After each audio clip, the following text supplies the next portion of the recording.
Media के मित्रों को ये बताते हुए हर्ष है कि सेकंड हाफ में जो राष्ट्रीय परिषद की बैठक आहूत थी उसने सर्वसम्मति से राष्ट्रीय कार्यकारिणी के उस फैसले को अनुमोदित कर दिया है जिसमें ललन सिंह जी के द्वारा दिए गए इस्तीफे के बाद श्री नीतीश कुमार जी को सर्वसम्मति से नया अध्यक्ष चुन लिया गया है। चूंकि राष्ट्रीय कार्यकारिणी जो फैसले करती है उसका राष्ट्रीय परिषद से अनुमोदन कराना आवश्यक होता, मैंडेटरी होता, लीगली होता। तो एक तो ये जानकारी है, विधिवत तरीके से नीतीश कुमार जी पार्टी के अध्यक्ष हो गए और पिछले 8 दिन से ये हमें प्रसन्नता भी है कि छोटी पार्टी बड़े होते हुए भी इतना स्पेस आप लोगों ने दिया हमें, नेगेटिव पॉजिटिव, उसके लिए आप लोगों का बहुत बहुत धन्यवाद। लेकिन न पार्टी टूटी है, न दोनों में झगड़ा है, न नीतीश कुमार जी अध्यक्ष बने हैं, हम एनडीए में जा रहे हैं। तो इसमें आपको जरूर निराशा हुई होगी कुछ मित्रों को जो 4, 5, 6, 7 दिन से ये सब चर्चा कर रहे हैं। एक दूसरा, 4 राजनीतिक प्रस्ताव पास हुए हैं जिसमें पॉलिटिकल रेजोल्यूशन है, इसको सर्वसम्मति से पास किया गया है।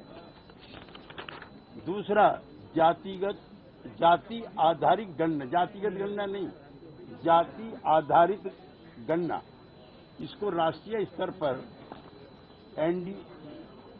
इंडिया एजेंडे में भी रहेगा ये, और इसको हम लोग बिहार से बाहर भी प्रचारित और प्रसारित करने का काम करेंगे। जनवरी में कि अगले महीने नए साल में नीतीश कुमार जी जन जागरण के लिए भी निकलेंगे जिसमें झारखंड से इसकी शुरुआत की जाएगी। नंबर 3, संसद के शीतकालीन सत्र में जिस तरह से संसद की सुरक्षा के महत्वपूर्ण सवाल उठाते हुए सांसदों को निलंबित किया गया है वो अफसोसजनक है, शर्मनाक है, और ऐसा भारतीय लोकतंत्र में इस तरह का कभी नहीं हुआ, इसकी भी निंदा की गई। 4, राष्ट्रीय कार्यकारिणी परिषद ने आगामी लोकसभा चुनाव 2024 में इंडिया गठबंधन के घटक दलों के साथ राज्यों में सीटों के तालमेल, उम्मीदवारों के चयन एवं अन्य सभी संगठनात्मक और नीतिगत मामलों में निर्णय के लिए सर्वसम्मति से पार्टी के नेता श्री नीतीश कुमार जी को अधिकृत कर दिया। ये जानकारियां आपके लिए। त्यागी जी, सवाल नहीं जी, त्यागी जी, 1 by 1। हाँ, त्यागी जी, लल्लन सिंह जो आपके पूर्व अध्यक्ष हैं, उन्होंने कल ये कहा था कि बीजेपी का एजेंडा है मुझे अध्यक्ष बनाने का। क्या आपको लगता है कि आज बीजेपी का एजेंडा जो है वो फुलफिल हो गया? नहीं, हम जनता दल यूनाइटेड है, नाम ही यूनाइटेड नहीं है, आज हम वैसे भी यूनाइटेड हैं और इसका बीजेपी से कुछ लेना देना नहीं है। जो काम उन्होंने कहा था कि स्क्रिप्ट भाजपा दफ्तर से लिखी जा रही है, तो हम कह सकते हैं, ये आरोप तो बीजेपी हम पे लगाए, आप क्यों लगा रहे हैं?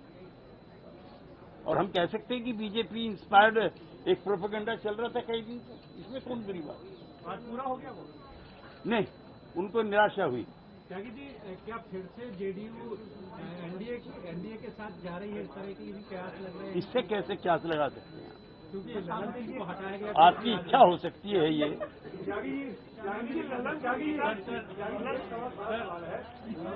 कार्यकाल अभी पूरा दूसरी बार पूरे 3 साल के बने थे, पूरा नहीं हुआ। अचानक लोकसभा चुनाव के पहले कौन सी आपका आ गई, कौन सा ऐसा समीकरण हो गया, क्या दिक्कत आ गई पार्टी में कि उनसे अध्यक्ष पद छोड़ना पड़ा, नीतीश कुमार के हाथों में संभाल गई? नीतीश कुमार जी पार्टी के सर्वमान्य नेता हैं, उनकी कदकाठी सहयोगी पार्टियों से बातचीत करने में, उनके साथ सीटों की तालमेल करने में, नीतिगत निर्णय लेने में, उसमें ज्यादा सुविधा हमको। त्यागी जी, जो यात्रा है नीतीश जी की झारखंड से आपकी शुरू होगी, इस पर थोड़ा सा जानकारी देंगे, कब से शुरू होगी और क्या ये राहुल गांधी की न्याय यात्रा के साथ? देखिए, एक दौर ऐसा था, मैं कई बार पहले भी कह चुका हूं, बहुत विनम्रता से आपसे कहता हूं, मैं उस संसद में था जिसमें आरक्षण का वीपी सिंह जी ने प्रस्ताव किया।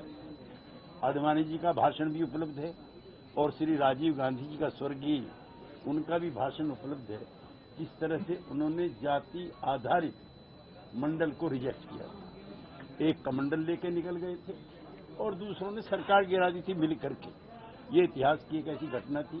मुझे प्रसन्नता है कि जो सोशल लॉज ऑफ डेवलपमेंट हैं उन्होंने ऐसा काम किया है कि आज कोई भी पार्टी नहीं, होड़ लगी है। अगर शिवराज सिंह चौहान को जाना है तो यादव को आना है। ये कोई मामूली परिवर्तन नहीं है। ये अब से 15 साल पहले संभव नहीं था। ये अटल जी की पार्टी में संभव नहीं था, ये इंदिरा जी की पार्टी में संभव नहीं था। लेकिन आज ये कांग्रेस पार्टी भी और बीजेपी दोनों की ऐतिहासिक मजबूरी है कि जो सोशलिस्टों ने एजेंडा तय किया था, जो वीपी सिंह ने तय किया था, कर्पूरी ठाकुर ने तय किया था, सारी पार्टियां उस पर चलने के लिए मजबूर है। 3 कैबिनेट मिनिस्टर हैं मोदी जी के, जो उनकी मर्जी से मर्जी के खिलाफ जाकर के कहते हैं, मिस्टर अताउल, मिसेस पटेल, अनुप्रिया और पारस, पशुपतिनाथ पारस, तीनों मंत्री कह रहे हैं कि जातिगत जनगणना कराइए।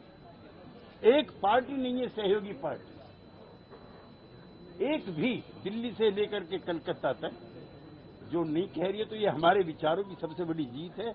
और इंडिया गठबंधन का जो एजेंडा है, इंडिया गठबंधन के जो मुद्दे होंगे, उसमें सबसे प्रमुख मुद्दा जातिगत जनगणना हम कराएंगे अगर हम सत्ता में आते हैं तो।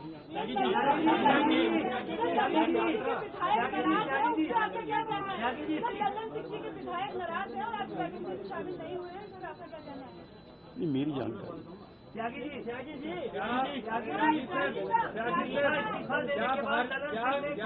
इस्तीफा देने के बाद ललन सिंह ने कोई अपना कोई वक्तव्य रखा? हाँ, वक्तव्य दिया है उन्होंने कहा है कि जो प्रचार और प्रसार पिछले 1 सप्ताह से किया जा रहा था,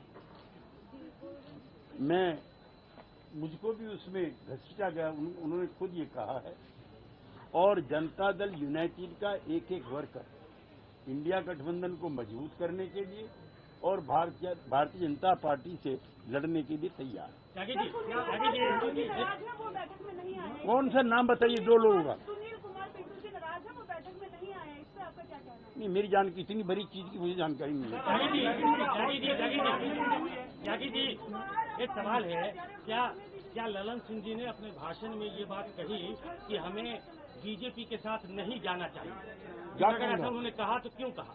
नहीं, उन्होंने ये नहीं कहा। कोई भी जनता दल यूनाइटेड का नेता और कार्यकर्ता पुनः एनडीए में नहीं जाएगा, ऐसी घोषणा करना कोई बुरी बात नहीं। वो तो नीतीश कुमार भी कर रहे हैं। नहीं, हमें नहीं जाना चाहिए ऐसा कहा क्या? नहीं, ये नहीं कहा जाना चाहिए।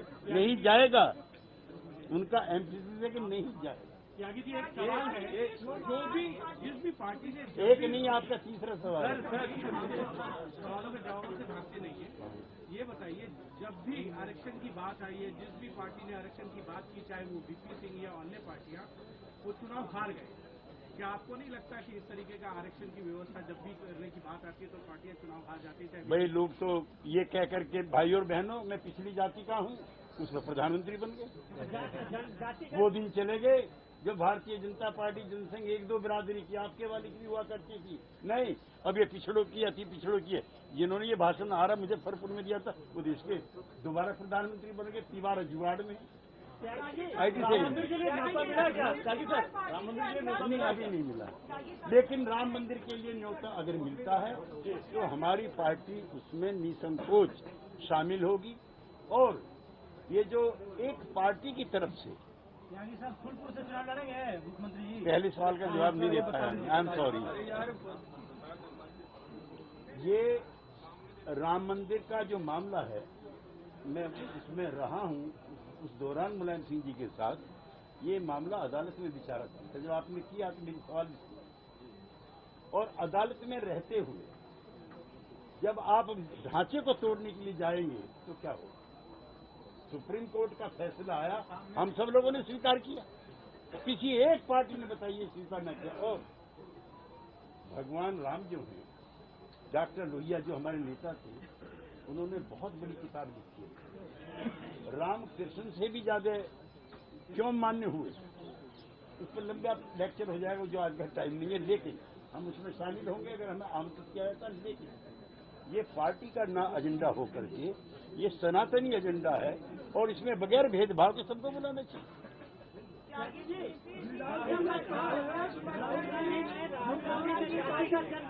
भजन किया बहुत और सारे राज्यों में चुनाव हार गए। जातिगत जनगणना को लेकर के जो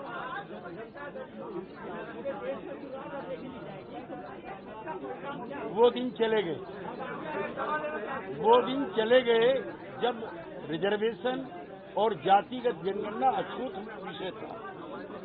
अब सब इसी पे नाच रहे हैं। कोई पॉलिटिकल पार्टी नहीं, मैं पहली कहा